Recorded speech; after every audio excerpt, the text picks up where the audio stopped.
Hey, what's going on, everybody? Welcome to another week, another edition of the Focus TV. We're joined, as always, by Miss Octavia Wyatt. We got Raymond Lyons, Cardell Dudley Jr. We got some special guests for y'all joining us this evening as well. If you follow on social media, you guys already know who's joining us tonight. But Octavia is going to talk about her NFC East. I look forward to a very specific game. Obviously, I'm sure she can't wait to talk about that.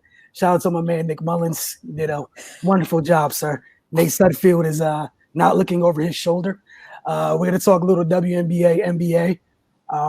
Obviously, Jamal Hayward's here once again with the 9-4-50 breakdown because, what's our show without that? Get you guys caught up on the Pitts League. But, again, told you guys we got some special guests for you, so let's go ahead and bring them all in. Joining us tonight from the Philly Pride, we got head coach Brandon Williams. And we have two of his players with us this evening as well. Let me just get everybody on here. Sorry, folks. We got Stevie Mitchell and Zach Hicks. Let's get Stevie on here. Want to thank you guys for joining us tonight. No problem. Thanks for having us. Oh, man, we're definitely honored to have you guys join us. Know we got a lot to get into. Hopefully you guys aren't too nervous and the seats don't get too hot. I guess I'll start. Just for you guys, everyone knows with the pandemic, obviously things have been, everything's been shut down. So I want to ask you guys just how beneficial was having the I95 Coalition League experience in terms of not only getting an opportunity to kind of showcase what you have, but just honestly just to knock off some rust. Like people have been stuck in a house. Obviously you try to stay sharp in your own respective ways, but there's no substitute sometimes for actual game action. So Coach, we could start with you. And Stevie and Zach. Got you. It's always good to get some live bump. I mean, I think it was beneficial for our guys more so just based off the fact that those guys up at I95 and Team Durant did a great job with getting a live stream together and allowing us to get good things on tape. Fortunately for guys like Stevie and Zach, their recruitment was already rolling for the most part, coming off our 16U season. So this spring and summer would have been more for them to kind of bolster their profiles, but they still had really good options to choose from. But we had about 2 or 3 guys that we still need to get some looks to. So the cool part about Team Durant inviting us up to the I95 League was that, we were able to get things on tape for kids that still need to get some looks, and that's kind of what a lot of college coaches have gone to as far as recruiting now. With the pandemic, is just more live streams and tape. Got you, Octavia. You go ahead. I mean, I'm just going to piggyback off the same thing. Like, how tough has it been during the pandemic with trying to stay focus, stay in shape, because I know a lot of people, getting quarantine 15 and everything. So like, how difficult has it been for you guys to try to stay in shape, especially since, for lack of a better term, you may have less structure just because you're not able to do what you usually do every summer? For me personally, like it was a lot of a challenge, because luckily for me, I actually have a hoop in my driveway, so that was something I was able to at least shoot on. But other than that, I wasn't really able to get into the gym for a long time. So it was a lot just like bodyweight stuff. Coach Chris, our athletic trainer that we have with the team, had us on like a program that we were doing. So that was something that we were able to do to stay in shape. But other than that, we really didn't get to play. We didn't see each other for a while. And last year, around that time, we were seeing each other pretty much 3 times a week, and then Saturday and Sunday. So it was definitely really different, but finally getting to play with each other, and the I-95 was definitely a fun experience, and it was good to be back. Zach? I think is so during the quarantine, I actually had like a teammate on my high school team. I went over his house to do like schoolwork, so it was actually like pretty easy working out because he like has all that stuff in his house, like weights and stuff. So I think it was easy like working out with him, but like also like not playing games and stuff. Like when we went into like our first scrimmage, we looked at like a little shaky. So just having stuff like the I95 and keep getting out there to play, like got us back to the normal. Gotcha. On you, Ryan. You talking? Go ahead, Brandon. Go No, I'm going to say Brandon. I'm about to say I don't got to stay in sheet. You know what I mean? I can hold it down as is. I hear that, Coach. But what just this being you guys' first action, you got a chance to get out the area. Just talk about which teams and players that may have stood out to you guys.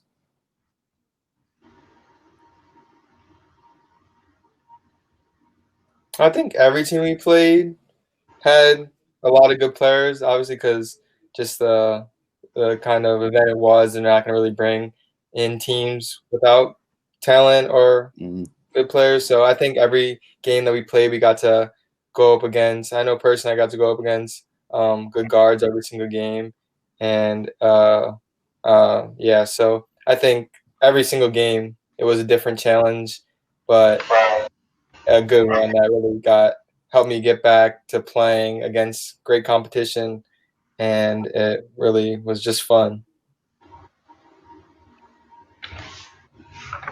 You got any more, Ryan? I mean, to piggyback off Stevie, I say that, I think, when this all kind of happened and they were talking about bringing back events, I personally knew that, this area itself in the Northeast region, between PA, New York, Jersey, Delaware, Maryland, Virginia, I think we got some of the best hoops in the country.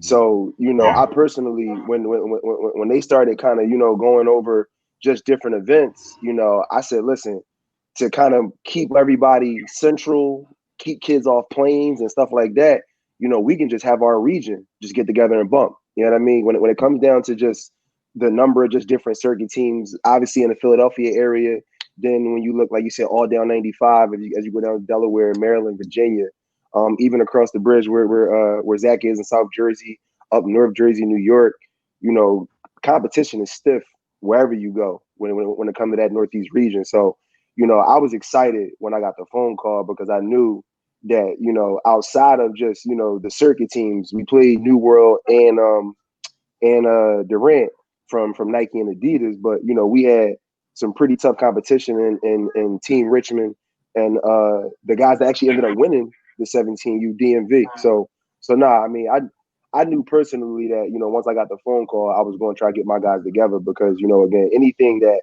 is local when it comes down to just our region, I feel like we kind of have an advantage, if you ask me, because in our little pocket of the country, like I said, we got some of the best hoops around. For sure. And just with this guys' first tournament, how'd your legs and your lungs feel?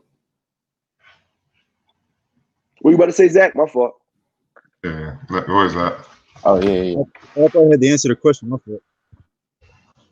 Now go ahead, Zach. Go ahead. You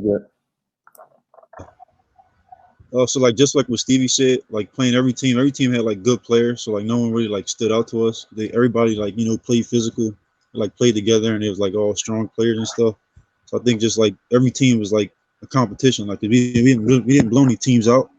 So like every game was a dogfight.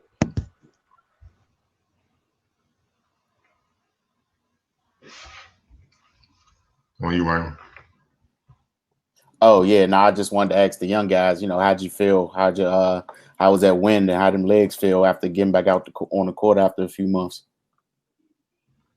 The first two games felt terrific. This is when we got to Sunday. When it was just oh man, I think Zach got hurt on the first game on Sunday, and then everybody was just tired. Because like I was saying earlier, like Zach said, we were playing like dog fights the first two games, and then two more dog fights on Sunday, and that had been our first actual like tournament. So the first two games we felt great, but the second two games it was definitely definitely hard to get through. But I think like how much we all enjoy playing basketball is what really got us through those games because we were tired. Or use that. I think it was like, we all like felt fine like the first two games, like what Stevie said. We was all like out there, excited to play basketball since it's been for a while.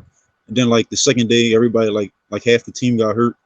So like one of the games we played with like 4 players, and then I had to play because we didn't have enough, and then my hip was hurting, so I was just out there like giving like 65% effort. So I think the second day we just kept playing because like we loved the game.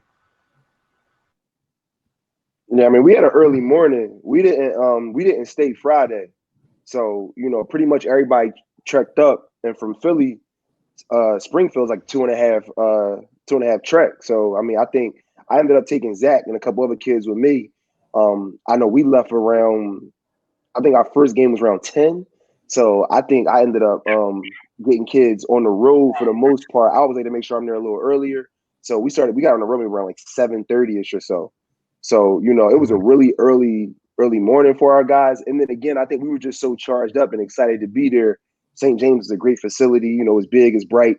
And like Stevie said, it was our first like real event in a long time. We had done a little jamboree session in Philly at Aspiring Champions with just like, we played our 16U, a couple other like local teams in the area.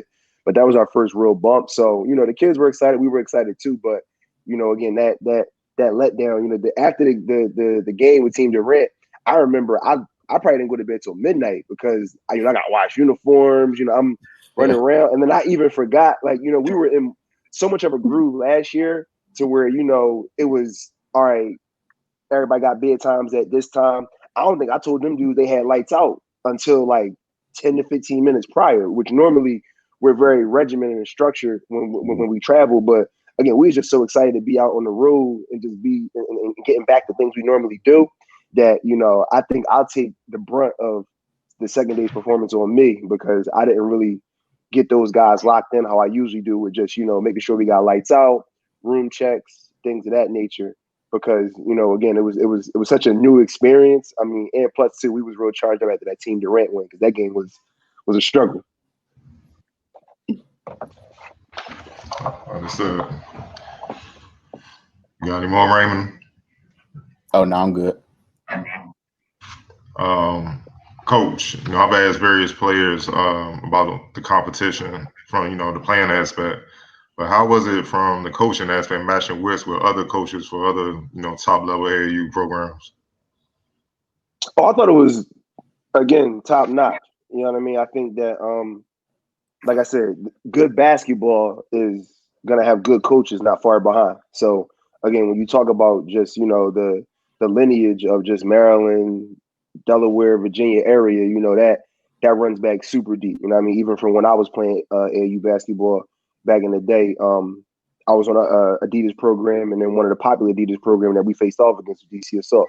So, at the end of the day, coaching wise, it was a real good time. Like I said, I mean, between the two circuit coaches and Oz, and then the coach from New World. I don't know why I'm blanking on his name because we actually scrimmaged them last year, 16U. But those guys really know what's going on. I mean, in the New World game, as great of a guard tandem we have, and Ryder Hicks and Stevie, they iced ball screens, and that was something different that those guys didn't see. And so, that was something to where we jumped out on New World, kind of how Durant jumped out on us. But then when they started icing ball screens, again, just a combination of fatigue and, just kind of mental blocks, we couldn't figure out how to really get back rolling again and attack that ice. And literally they probably went to it maybe mid-second quarter, and then they kept that rolling the entire game. They just kept everything to one side of the floor.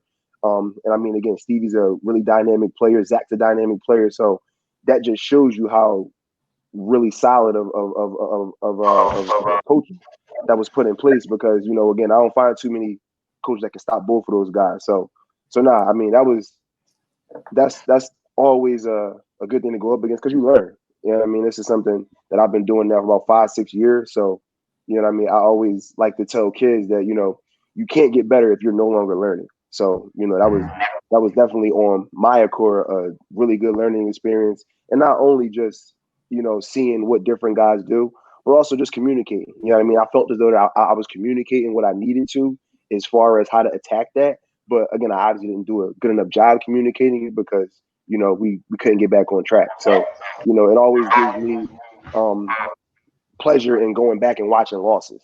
You know what I mean? I learned from those a ton. So, you know, it was, like I said, it was dope. They had everything on Baller TV. I got home, broke that down, and I kind of stored some stuff back in my memory bank for the next time I may see that sort of defensive scheme. So totally understand. Zach, your versatility, you know, at the I95 really impressed me a lot. Not a lot of guys can get it done inside and out and defend multiple positions. So, you know, what's your mindset every time you step on the floor? Just I gotta go out there and just do what I do. You know, just if coach tells me to like guard somebody, I'm not gonna be like, I don't want to guard one. I'll just go out there. I guard anybody coach tells me to play. And I'll just go out there, like, you know, take the shots that I normally take and win the game. And you know, Zach, I'm gonna stay with you for this next question. You're a Jersey kid. You know, like here in the DMV, like Coach said, you know, it's a hotbed for hoops. You know, a lot of time the players came out of there. You know, we can, you know, Kyrie in the league now, Karl Anthony Towns, got a couple in college, you know, like Jabri Abdul-Rahim, Cliff Omoyuri. Now you're on the same path if you continue to work. You know, you could possibly mention with some of those guys' names. What makes Jersey basketball so special? I actually have no clue what makes Jersey basketball so special. I mean, I go to these other places, it's like the same type basketball. So I got you. You're committed to play for Philly legend Aaron McKee at Temple. What sold you to want to become an Owl? Just talking with Aaron McKee, you know, like him telling me like who he played for him, just going back and watching him, and just like seeing how he played the game is like, he had to like outsmart people because he wasn't like the most athletic or the most skilled dude, but he could like hit shots and stuff, and he just hustled. So I think that's like one of the part of the games I have to work on, just like hustling and just outsmarting my opponents. All right. Got you. Stevie, this now next question is for you. You know, I came in knowing how skilled you were, and I've seen you around on, you know, on the circuits. But what jumped out to me was your mental toughness. I know y'all brought up the Durant game. You had a nightmare first half by your standards and a lot of players' standards, you know, shooting 1 for 10 or whatnot. Y'all were down at the half, but then you woke up in the second half, finished with shot 5 for 8 from the field, finished with 18 points, and y'all came back and won that game.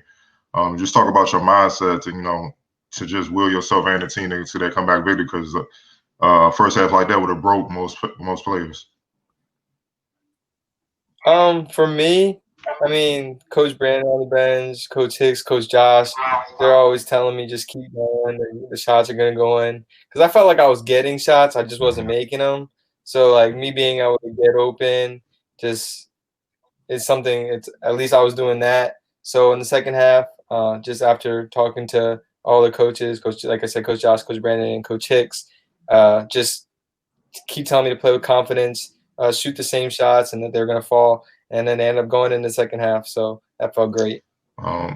Sticking with you, you know, Marquette, you know, is being well represented in the NBA Finals right now. You know, we all saw what Jimmy Butler did. You signed on to play with them, you know, for next year. What sold you on playing for Coach Woj?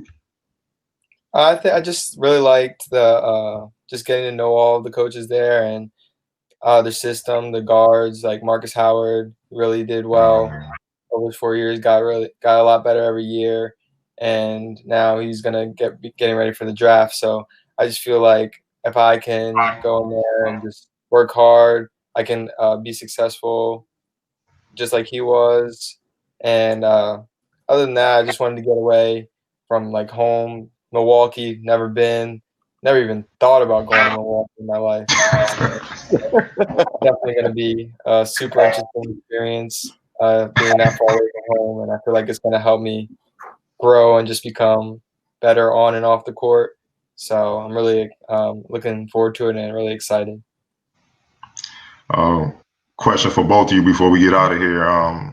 What are some things that you left the I95, you know, Coalition League saying to yourself that, you know, I need to get better at these areas over the next year before I get to college?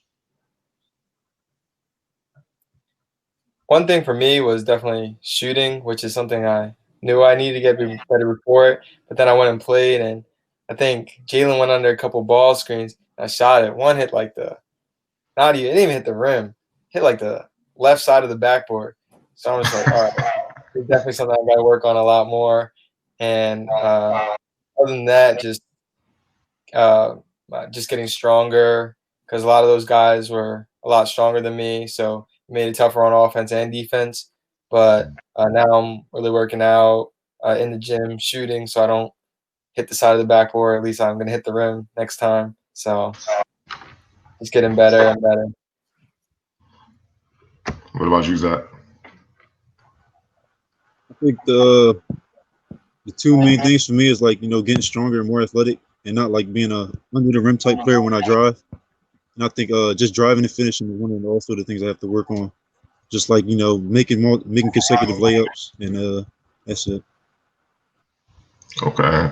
And Coach, I'll end this with you. Where do you want to see Philly Pride as an organization in the future, as well as yourself individually as a coach? I mean, myself individually is a pretty easy answer. I just want to help guys out like Stevie and Zach. You know what I mean? I was talking to Stevie the other day. We had one of our fourth guys from that 2021 crew commit, who actually wasn't even down in Virginia with us. Ed Holland is committed to University of Penn. Okay. So that was our fourth commit in that 2021 class, along with Stevie, Zach, and number 5, Guard Hicks, who committed to another Maryland program in Towson. Mm-hmm. So yeah, I mean, me personally, man, like I said, playing AAU did so much for me.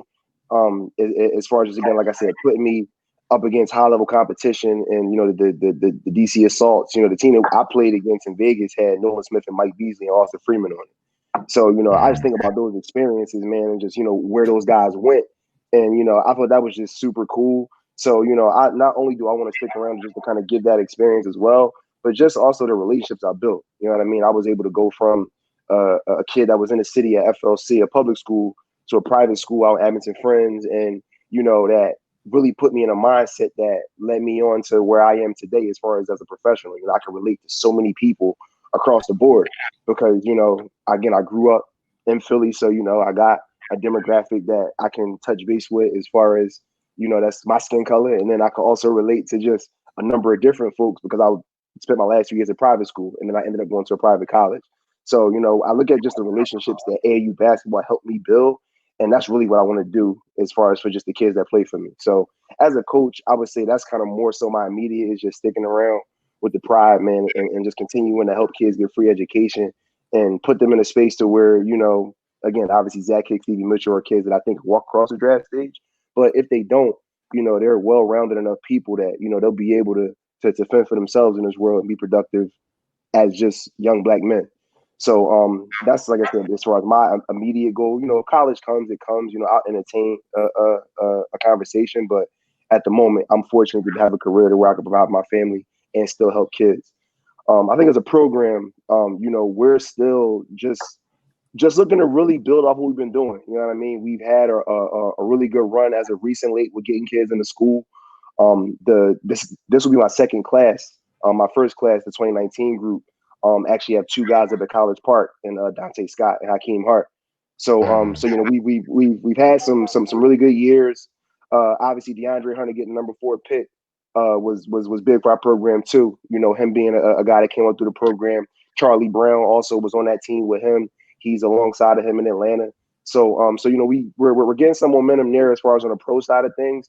But I mean, really as a group, Kamal Yard, Net Bennett, Amaro Austin, Rodney Vinny, those guys guys and lady have always done what they need to do to give kids the opportunity to get a free education. So as a program, that's what we're really looking to focus on and just continue to do. I think this year was definitely a different group that Philly Pride has had before, based off of the fact that, like I said, we had 3 kids in Ivy League contention as far as Stevie, Radir, and Ed Holland. And, normally, again, when you look at the demographic of Philly, you look at just a lot of kids that, from the inner city, grade-wise, may not be the smartest kids. But like I said, again, that was a different exposure for the Philly Pride program, in that we had 3 kids that filled the Ivy League interests and Ivy League offers. So, I think that's what our program really wants to do, is just continue to expand. We've been adding different local teams under our umbrella to help them get out there too, because the Philly Pride name is starting to become a name that kind of rings bells, not only just in the region, but across the country. So.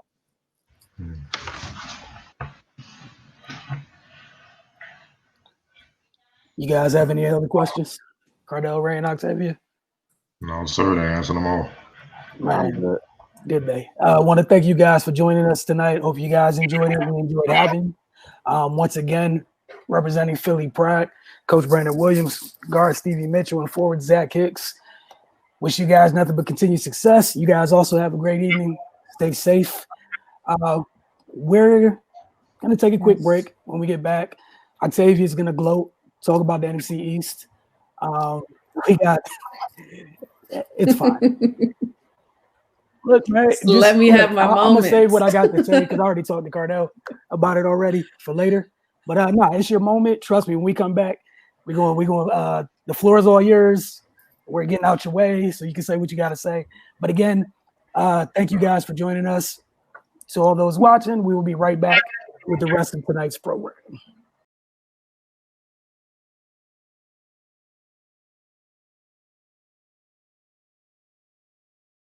All right, welcome back to the Focus TV. Once again, want to thank our guests for the evening, members of Philly Pride. Hope you guys enjoyed talking to them as much as we did. It's great that folks are still able to, find a way to showcase their skills, to try to get to the next level, to try to better themselves in the midst of this pandemic. So shout out to them and wish your program continued success. But without further ado, Octavia's NFC East segment. Let's go ahead and look, you go get the big screen treatment. You got it. Fly, Eagles, fly. Thank you, Octavia. Yeah, fly, Eagles, fly. Nah, we'll try to throw a jab at Ian this weekend. So yeah, and he thought I forgot. I'm like, he knew what he was doing. Nope. Fly, Eagles. I did. Nate Sutfield. Hey, look. He should have got it. Nate Sutfield probably. You want to know what? He probably wanted through the team in white, so he probably would have did better than Nick Mullins. They got red on him. My man dropped back and threw to somebody in white. Man, y'all got people released off for the 49ers. Y'all killed them so bad. Hey, man, go ahead. Hey, look, do you understand that if they release who I think who I would like to release? I'm waiting for one more. He wears number 4, and he was the one throwing this past week. That's what I'm waiting for. But it's all right. I'll wait. Go ahead, Octavia. All right. So I'm gonna come back to that game just because I want to relish in it a little bit longer. But I'm gonna start with the Giants. The Giants played the Rams this week. Still looking bad for them. They lost to the Rams 17-9. They're now 0-4. Daniel Jones was 23 of 36, 190 yards, 1 interception, 6 carries for 45 yards.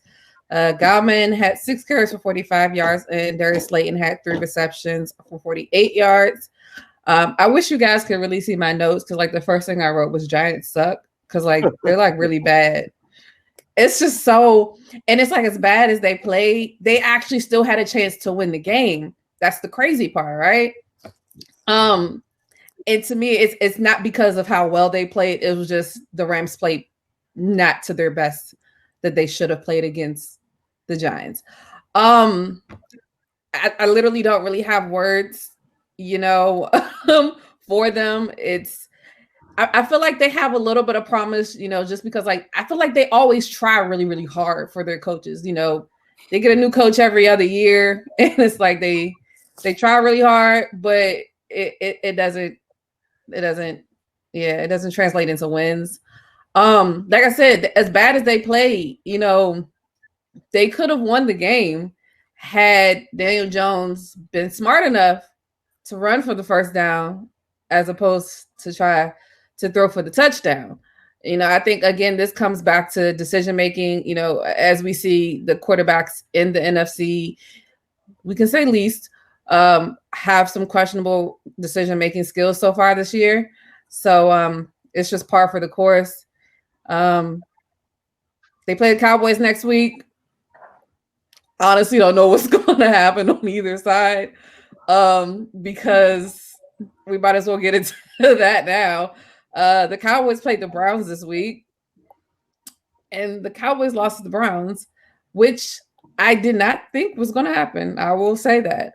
But they lost to the Browns 49-38. Dak Prescott was 41 of 58, 502 yards, 4 touchdowns, 1 interception, 2 carries for 12 yards. I believe he had a fumble as well. Ezekiel Elliott had 12 carries for 54 yards and 8 receptions for 71 yards. The wide receivers were lit. I mean, Amari Cooper had 12 receptions, 134 yards, 1 touchdown. CeeDee Lamb had 5 receptions, 79 yards for 2 touchdowns. Schultz had 4 receptions, 72 yards, and 1 touchdown. And the reason why I said I didn't think that they were going to lose is because, like, Dak has actually been playing well. He's had his spells and his moments where it doesn't look that great. I believe they said he had a fumble in every game so far this year, but that's attributed partially towards their offensive line. But he's been playing great. You know, like, he's been keeping them in the game. And I think I said it on here before, the fact that he knows, like, every week right now, him going out, like, he has to play like this in order for them to have a chance because their defense is just horrible. And it's the worst I've ever seen their defense. And that's just speaking, like, not even trying to be funny. Like, the Cowboys defense is usually not this bad. And it's been terrible. They've allowed the most points of any defensive team the entire season so far. You know, like, every person they've played this year has had over 30 points, I believe, except for the first game. It's just been bad all the way around. And again, as bad as it was 41-14 at one point, and they were able to get it together enough where they were within 3. But the defense was just so bad. You know, they mess up on so many big plays. The play where Landry threw the ball down to Odell Beckham, and then Odell Beckham scrambling for a 50-yard like score. Like, I don't understand it, but it happened, and it's been looking really bad. Obviously, the defense isn't working well with this new defensive coordinator and this new defensive scheme. It just seems like they're all confused. DeMarcus Lawrence, of course, speaking out, stating that everybody needs to be held accountable, and he's holding himself accountable. They play the Giants this week. This will be a great opportunity for them to at least get their momentum started. You know, it's a division game, regardless of how you want to look at it. It's a division game. It's a game that they are going to want to win, especially if, who knows, it's basically a race to whoever wins 6 games is going to win the division. So division games are going to be very, very important for them. So we know the Giants are out of it, you know, and Dallas is projected to have, if not, I believe it's the second easiest schedule for the rest of the season. So they have a chance. It's just if their defense can actually get it together, because like I said, the wide receivers are eating. CeeDee Lamb looks good. Amari, you know, does what he's supposed to do when it comes to him. Even the backup tight end that took Jarwin's place, like, he's been playing well. Schultz, so they can, but I feel like we do this every year. They always look really, really good on paper, and then it just doesn't translate into wins or into what they look at as playoff wins. Like, they've been able to win the division, you know, not last year, the year before that, but they just haven't been able to get over the hump. And even if they were to get there, just based off winning the division, it's going to be so tough for them because there's so many other teams in NFC that, like, 30 points is not, it's going to be like the least of their worries. Like, they're going to run through that. So we'll see if they get it together. Like I said, they play the Cowboys next week, and they should be able to get some type of momentum. I guess I'll go there now. So me personally, I'm not gonna be too extra. I'm not, because, you know, we still won 2-1. You know, the Eagles played the 49ers this week. We finally won a game. You know, it pushed us in the first place in the NFC East. The Eagles defeated the 49ers 25-20. Carson Wentz was 18-28, 193 yards, 1 passing touchdown, 1 interception, 7 carries for 37 yards, and 1 rushing touchdown. Miles Sanders had 13 carries, 46 yards, 2 receptions for 30 yards. And then whoever this person is, Fulgham had 2 receptions for 57 yards. He was just promoted off of the practice squad because, once again, all of our wide receivers are hurt. Shout out again to Greg Ward, because as heavily if they leaned on him last year, and then all the hoopla with Sean is healthy again, Alshon might be back, Goddard is great, they kind of pushed him back to the side again. But again, these same people are hurt, and he's the one in there making the plays. Carson still didn't look that great to me, to be completely honest. But he looked better than he has all year. And granted, I will take into account that I can't see what it says. Sanu could provide the Eagles with an inexpensive, reliable, and productive veteran wide receiver. I don't want beat him. Them with their players. Lord Jesus. I don't want him. No, thank you. He could go back to Atlanta if he wants. I don't know, but I don't want him.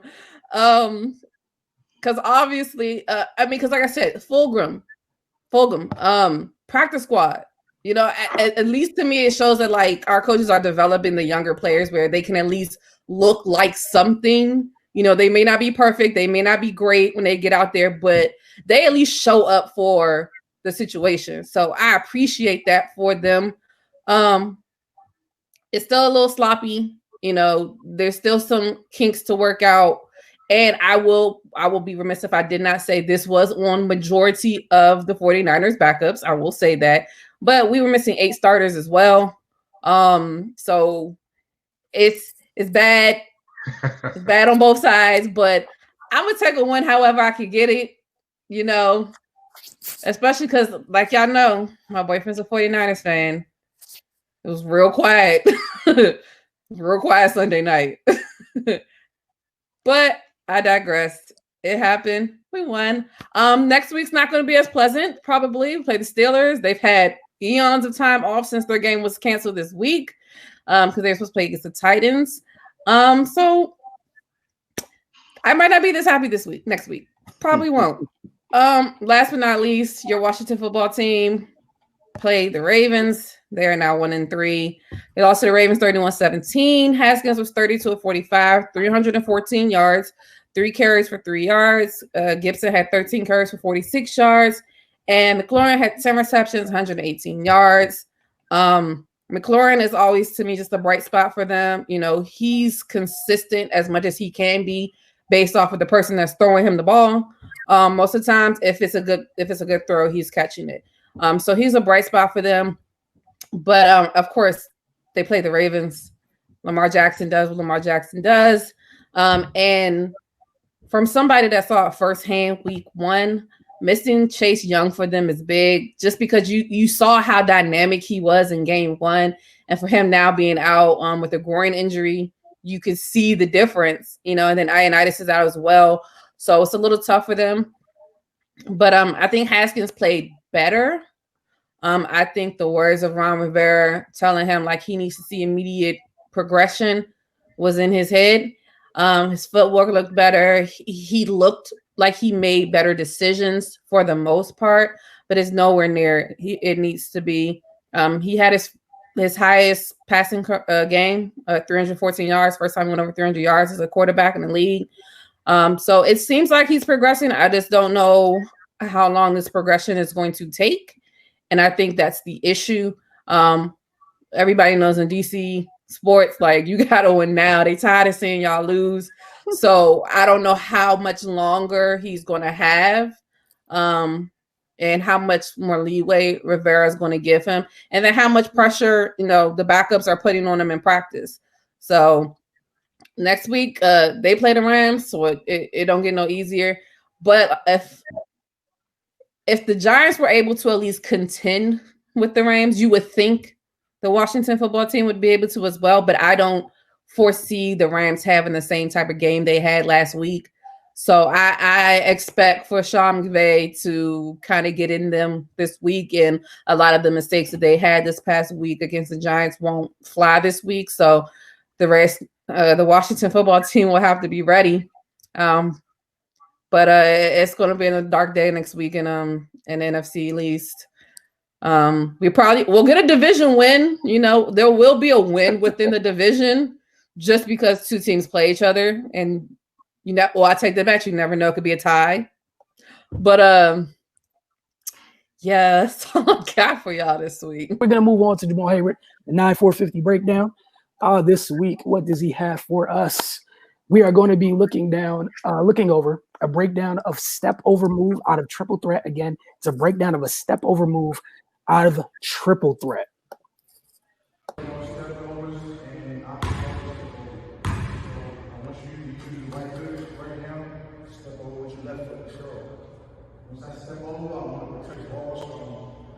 Left shoulder and that ball goes to my right hand.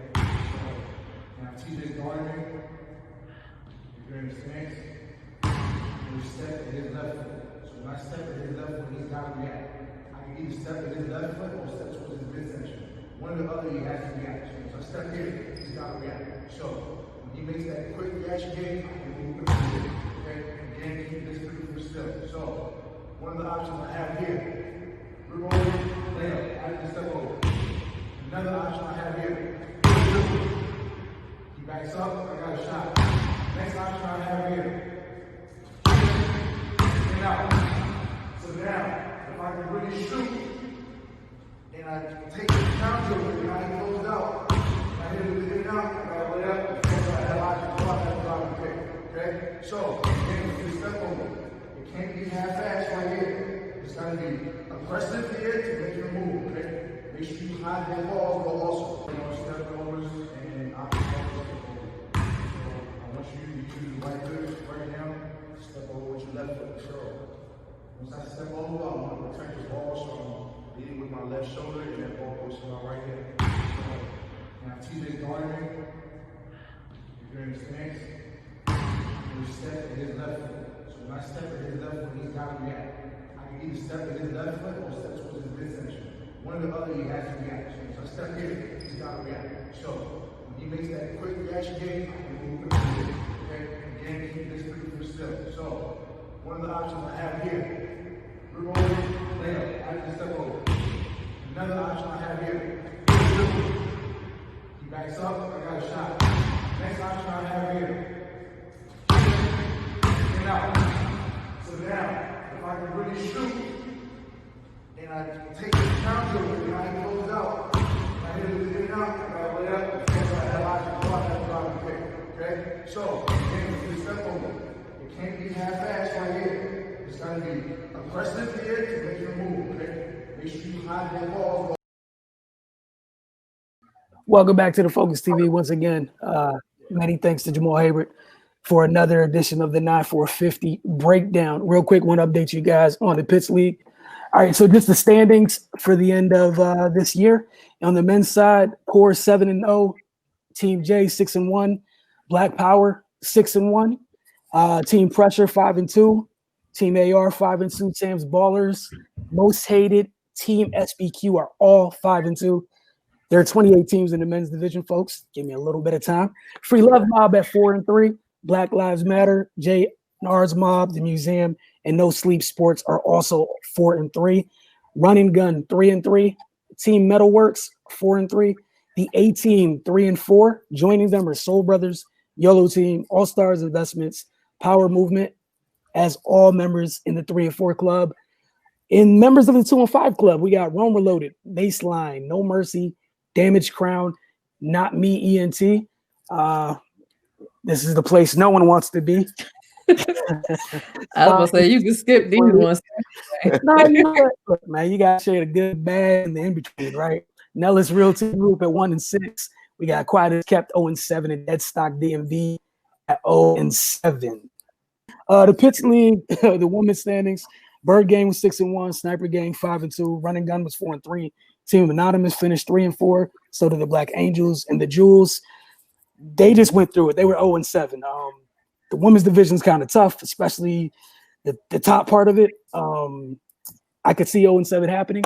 It's not to knock anybody over there. It gets real, especially them top two teams. It was a blast watching them. All right, on the NBA side of things, Jimmy Buckets. I don't think there's anything else much to add to that. But he led the Heat to a pivotal Game 3 win, trying to get them on the board. They were down 2-0. That series is now 2-1. He went off for 40 points, 11 rebounds, 13 assists to lead Miami to that win. Tonight's Game 4, but just want to get y'all's thoughts on that Game 3 and some early thoughts on Game 4. We'll start with Octavia, then Ray, then Cardell. So I'm being 100% honest. I did not watch the game just because, of course, it came on the same time as my game. But I rewatched it the other day. Eric Spoelstra said it the best, like Jimmy effing Butler, like Jimmy effing Buckets. Like, I thought that this was what we would get in like Game 1, Game 2, but as Game 1 and Game 2 went, I was less and less inclined to think that the Heat would get a game. I just thought it was too much for them. Bam went out, Dragic went out. It was just too much. But Jimmy put him on his back, being the first ever to have a 40-point triple-double in a playoff game. I'm sorry, either playoff game or a finals game, and actually win. Like, nobody's ever done that. So kudos to him. I can't even explain it or put it into words. Like, that's just how his personality is. Like, I always felt like he had a high motor. He plays really, really hard. He doesn't give up, and you could tell he's a good leader. His team rallies around him, especially with as much injuries as they've had in those first 2 games, although it's been reported that Bam will come back tonight.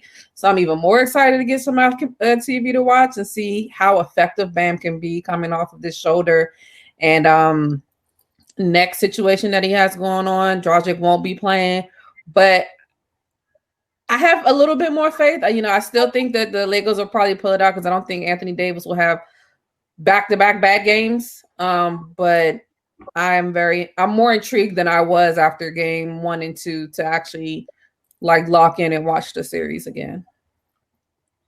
Right. Yeah, it's a big time performance from Jimmy, man. Like they were in a desperate situation. Going down 3-0 is pretty much the curtain call. But yeah, man, he responded, came back with a huge game, got his team a win. Given the circumstances with two of your top 3 guys out, one of them being your leading scorer in the playoffs, it's just what number 1 guys do. And kudos to the rest of those guys too.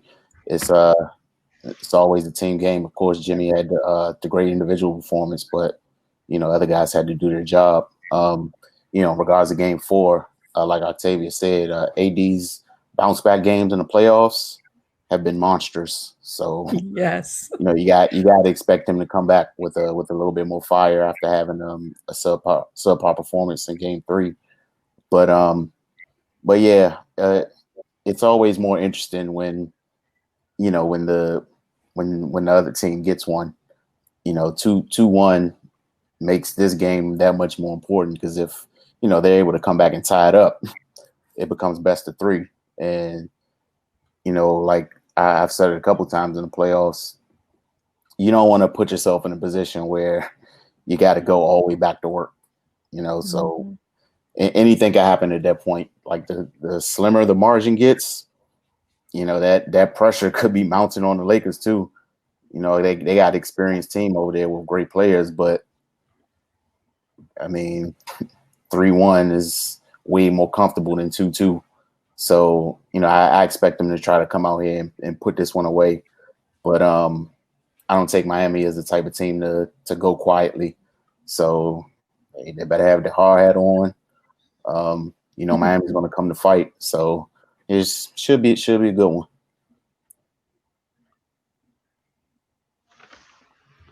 Cardell. Yeah, Jimmy got the headlines, and rightfully so. But I think what kind of disrupted Anthony Davis was the shooting of Kelly Olynyk and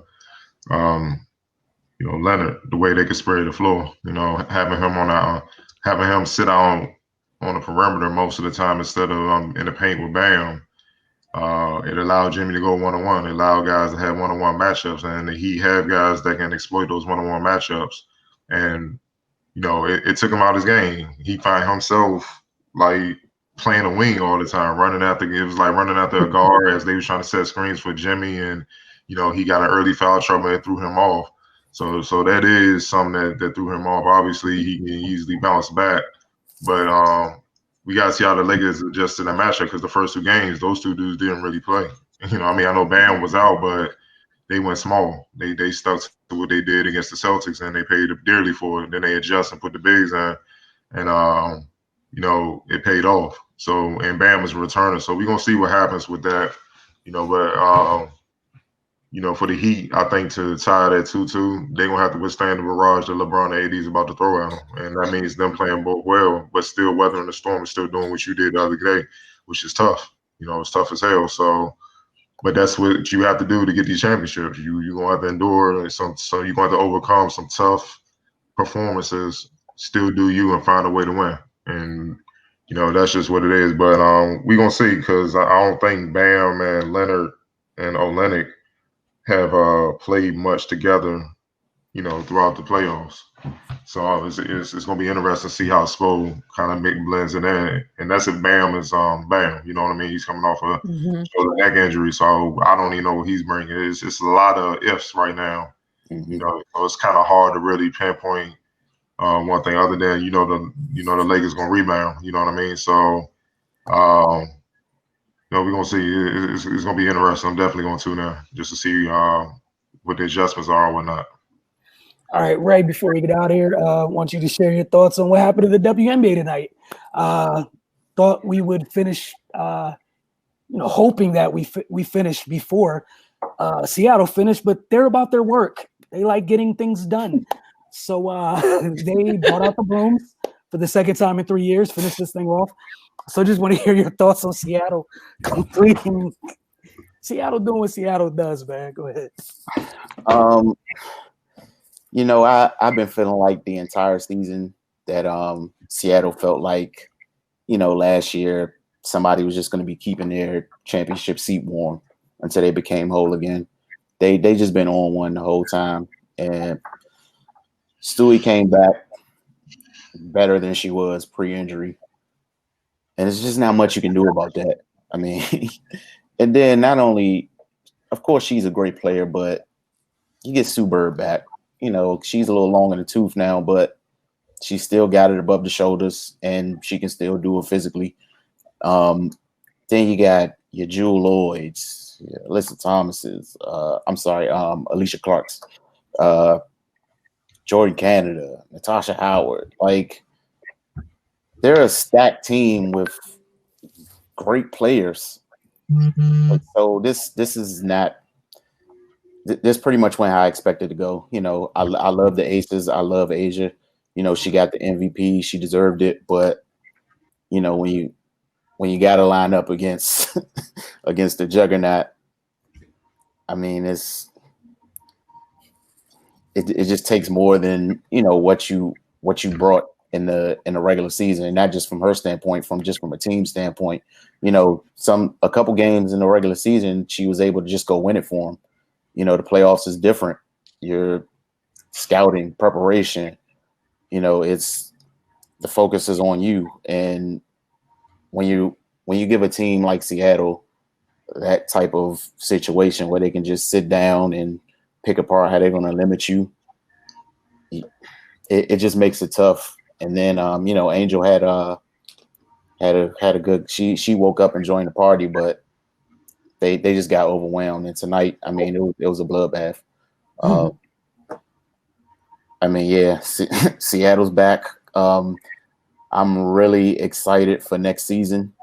We get back to some at least remotely normal circumstances. Some different pieces are going to be back for a lot of teams. That this might be one of the best seasons in WNBA history. I can't wait. They really need to get started like next week. Screw the off season, screw overseas. Man, The 2021 season is going to be awesome. Say it. We want to see the Mystics of Seattle get it.